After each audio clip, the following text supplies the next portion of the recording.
We don't have any obligation to be who we were when we were 5, when we were 15, when we were 25. I don't have to be the same person that I was yesterday. Hey everyone, welcome back to Mac. I have a very special guest with me today. This is Michaela Cullen. Hi. Michaela is a certified transformational coach with a focus on change work. That's amazing, and habit change.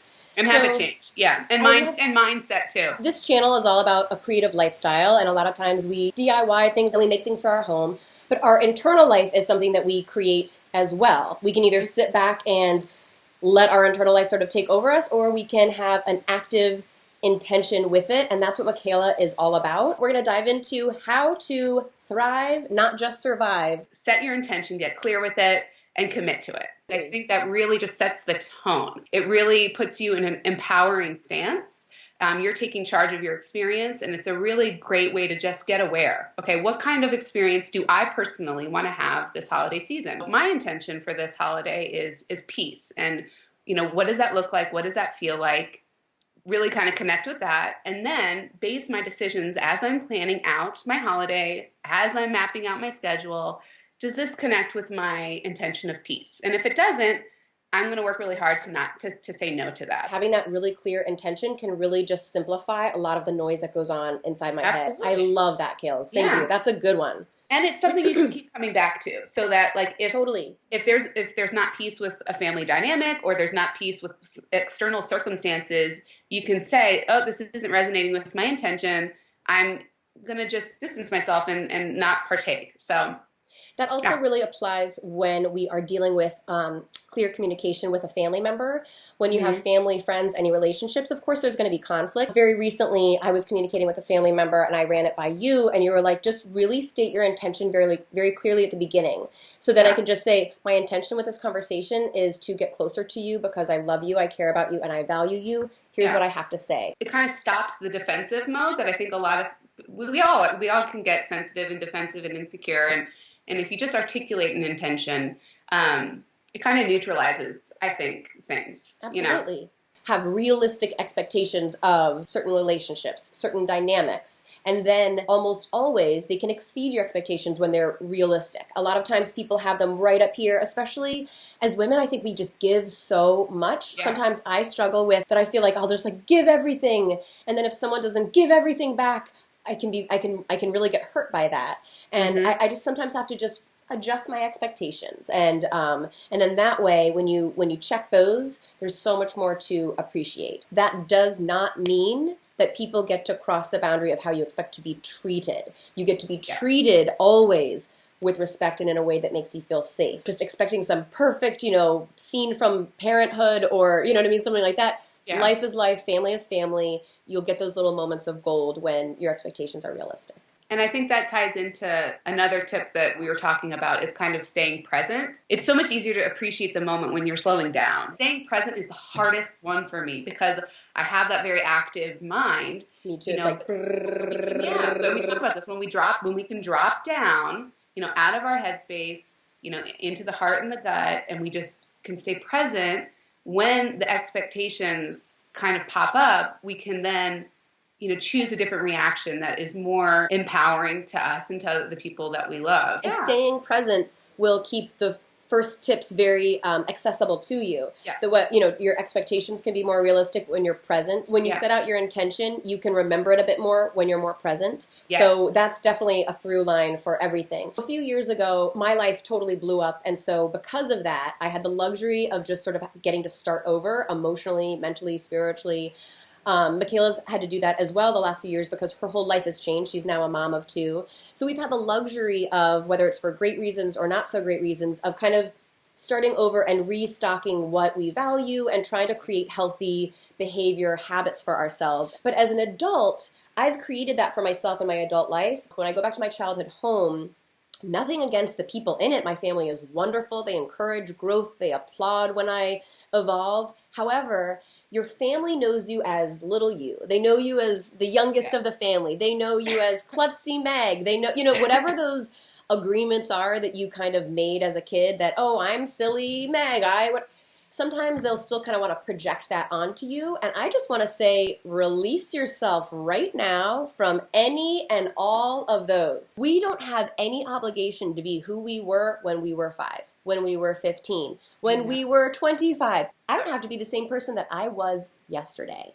Thank you for saying that, because I literally was just talking to Mihai, my husband, you guys, last night him. about this. Love Mihai, BT dubs. I'm stepping out into a new journey, doing this coaching and kind of wanting to step into my own next, I think, evolution of myself and my dreams. And I feel like I've had these babies the last 2 years, and I'm finally in a space where I can do that. Yes. And it feels really good, but it also is bringing up a lot of those insecurities and the conversations of like the stories I would say that I used to tell myself when I was little. It's that same voice that keeps coming up, and you're so right. Like, I don't have to listen to that story anymore. I have the power to choose a different story. And when you go home, sometimes they're still saying that old story, and you are living a new story, and it is so frustrating. And I love that you just said, I give myself permission to live the story that I choose. It takes a lot of strength and commitment to your belief, and it takes a lot of, confidence and all of those things to not let the other stories of who you are define you or limit you and limit you and change your desires. Absolutely. So I love that, and I think that's another really good intention that someone can have, and have that. If you're slowing down and you have that awareness, if you feel that energy from someone, you'll be able to identify it really, really right away, and then you'll be able to say, love you, thank you, not where I am, not where I am.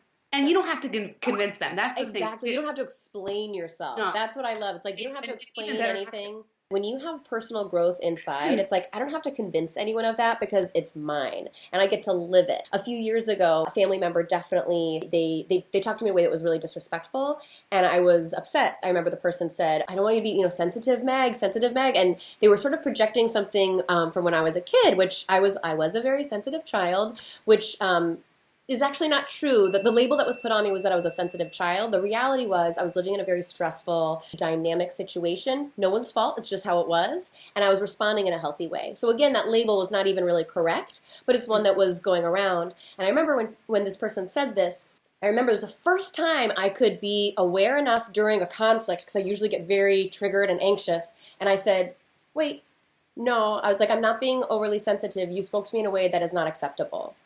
And it was such a great thing. I wasn't trying to be disrespectful, but I was just saying, wait, check in. Is that where? No, that's not my truth, and that's not where I am. So there's totally a way to do it without screaming, without shouting. One of my tips is actually speak your truth. No need to whisper or scream it. And that's the thing. Your family probably means well. They probably have great intentions for you. People just get stuck in habits. That's why Michaela's job is so important. Habit changing, behavior modification is so challenging. And so people usually mean well. They're just in that habit. But we have every right to just be like, hey, I hear you, but that's not where I am right now. But thanks, Yeah, coming from a place of love and compassion. I'm a sensitive too, and I think sensitive is a gift. I think it makes you compassionate, and it has so many strengths and challenges. It means open heart, you know what I mean? Doesn't mean weak, it means open heart. And like anything that has its challenges and its gifts. What I also observe in the world and in the holidays, when people are together, there's just so much projections. My life experience, the way I view the world, is completely different than you, than my parents, than Joe Schmo down the hallway. I don't live in an apartment. Hey, look, but someone's down that hallway. It's probably Joe Schmo. It's my daughter. When there's, it's like my map of the world is better than your map of the world. And but if you can just have compassion and say, that's interesting, get curious, get curious and be compassionate and just say, okay, if that's not how I see it. Any chance that we can take judgment to curiosity, that is such a great active instruction. Because it's one thing to be like, I want to be kind and I want to be coming from a place of compassion is something that you said to me about a decade ago. I literally always attribute it to you as well. And I often say to Will, I'm like, I have to do, but Michaela always said, reach out with compassion. That is one great active directive. Another, be curious, not judgmental. And that's so helpful because whether it's your Uber driver or the person sitting next to you on the airplane on your way to go home or your sister, there's something to be learned from everyone. When you were saying there's a lot of projecting, I see that that is reacting, you know, and we often talk about that. We try so hard to, instead of just react to our childhood, react to the agreements, react to the limitations, take that moment, be present, have an intention, whether it's for your whole holiday, for your experience in life, for this conversation. But that's where these all kind of connect. That's so great, Kales. So we're always working on ourselves. Again, progress, not perfection. Yeah. But your family's not always going to be on the same track. It is very challenging because just because you've evolved and you feel like you have a great way of communicating, it doesn't always mean people will meet you halfway. And so it can be really tough to come back. And it can oftentimes sort of bring you back down to your start point. When you're leaving your home, like your environment, it's easy to get those triggers. And I think, like we've talked about, the practice of that self-care, maybe it's bringing your yoga mat or essential oils or whatever tools that you have in your toolbox to bring you back to center and to realign with, you know, the truth of who you are, I think is so helpful. Starting your day in a certain way, whether it's a meditation, reading, having some silence, just making sure you're not on your phone right away, having a glass of water with lemon, whatever it is, that is a great thing to just bring with you while you're out of your comfort zone, because then you just sort of start your day off on the right foot. And then even if you take a step back, you know you started your day off on the right foot. You're at your parents' house, right? You want to run down and just see everyone. You feel like you should show up because you don't want to hurt anyone's feelings. You want to just take, even if it's just 15 minutes for you, and then you can go and be present for everybody else. But just try to be present for yourself first. It just starts a good habit. We just hopefully gave you some really good, solid tips of how to thrive, not just survive the holiday season. Michaela is offering a really generous holiday gift to everyone and is doing a really big discount on her life coach sessions. It's a 30-minute session for $30. If you want to kind of reflect on the past year, kind of connect with your desires for the new year, I would love, you know, to get you on the path to where you want to be in the new year and see if I can help you in any way. This is what I love. I love to do this. I love to talk about this. I love to work with people. You know, so thank you. You're amazing at it. Please ask Michaela questions in comments below. Ask me questions. Let us know what you think. Is this helpful for you? What are some topics that you would love us to dive into? In our next session, Michaela and I will be diving into anxiety. We both deal with it a lot. It's wonderful. And we give you some helpful tips and share our personal journeys with you. So be sure to stay tuned. All right. Give this video a big thumbs up, comment, and we'll see you later.